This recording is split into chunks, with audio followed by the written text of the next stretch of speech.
Price the lord. Good news, ಶುಭ ವಾರ್ತೆಗೆ ನಿಮ್ಮೆಲ್ಲರನ್ನು ಕೂಡ ಈ ಒಂದು ಮುಂಚಾನೆ ಸಮಯದಲ್ಲಿ ಸ್ವಾಗತಿಸುವವನಾಗಿದ್ದೇನೆ. ಈ ದಿನದ ವಾಕ್ಯ ಭಾಗಕ್ಕಾಗಿ ಯಾಜಕ ಕಾಂಡ 26ನೇ ಅಧ್ಯಾಯ 3ನೇ ವಚನವನ್ನ ತೆಗೆದುಕೊಂಡಿದ್ದೇನೆ.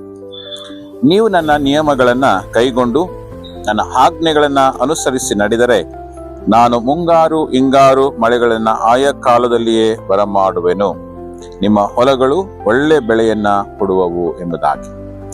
ಬೇರೆ ವಾಕ್ಯ ಹೇಳುವ ಹಾಗೆ ದೇವರ ಮಾತಿಗೆ ಮತ್ತು ದೇವರ ವಾಕ್ಯಗಳಿಗೆ, ದೇವರ ನಿಯಮಗಳನ್ನ ನಾವು ಕೈಗೊಂಡು ನಡೆಯುವಾಗ ದೇವರು ತಕ್ಕ ಕಾಲದಲ್ಲಿ ಮಳೆಯನ್ನ ಸುರಿಸುವವನಾಗಿದ್ದಾನೆ ಮತ್ತು ಒಳ್ಳೆಯ ಬೆಳೆಯನ್ನ ಕೊಡುವವನಾಗಿದ್ದಾನೆ.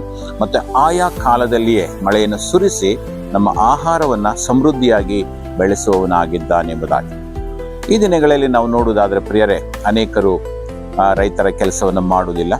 ಅನೇಕ ತೋಟಗಳಲ್ಲಿ ಕೆಲಸ ಮಾಡ್ತಾರೆ, ಅನೇಕರು ಬೇರೆ ಬೇರೆ ಕಂಪನಿಗಳಲ್ಲಿ ಕೆಲಸ ಮಾಡ್ತಾರೆ, ಅನೇಕ ಬಿಸ್ನೆಸ್ಗಳನ್ನು ಮಾಡ್ತಾರೆ.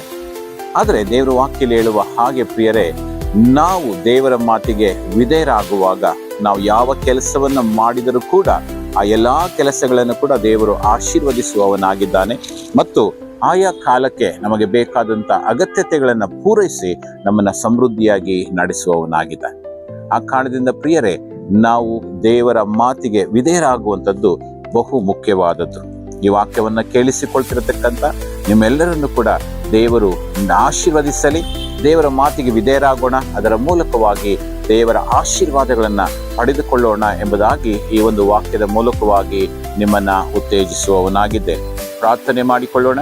ತಂದೆಯಾದ ದೇವರೇ, ಈ ಮುಂಚಾನೆ ವಾಕ್ಯವನ್ನ ಕೇಳಿಸಿಕೊಳ್ತಿರತಕ್ಕಂಥ ಎಲ್ಲಾ ನಿನ್ನ ಮಕ್ಕಳನ್ನ ಆಶೀರ್ವದಿಸು. ಈ ವಾಕ್ಯ ಹೇಳುವ ಹಾಗೆ ನೀನು ಕರ್ತನೆ ಸ್ವಾಮಿ, ನಿನ್ನ ವಾಕ್ಯಗಳನ್ನ ಕೈಗೊಂಡು ನಡೆಯುವಾಗ ನಾನು ಮುಂಗಾರು ಹಿಂಗಾರು ಮಳೆಗಳನ್ನ ಆಯಾ ಕಾಲಕ್ಕೆ ಬರಮಾಡುವೆನು ಎಂಬುದಾಗಿ ಹೇಳಿದ ಪ್ರಕಾರ ಸ್ವಾಮಿ, ತಕ್ಕ ಕಾಲದಲ್ಲಿ ನಮಗೆ ಬೇಕಾದಂತ ಆಶೀರ್ವಾದಗಳನ್ನ ಕೊಟ್ಟು ನಮ್ಮನ್ನ ನಡೆಸು. ನೀನು ಮಹಿಮೆ ಹೊಂದಿಕೋ. ಯೇಸು ನಾಮದಲ್ಲಿ ಪ್ರಾರ್ಥಿಸ್ತೇವೆ ತಂದೆಯಾದ ದೇವರೇ. Praise the Lord. God bless you.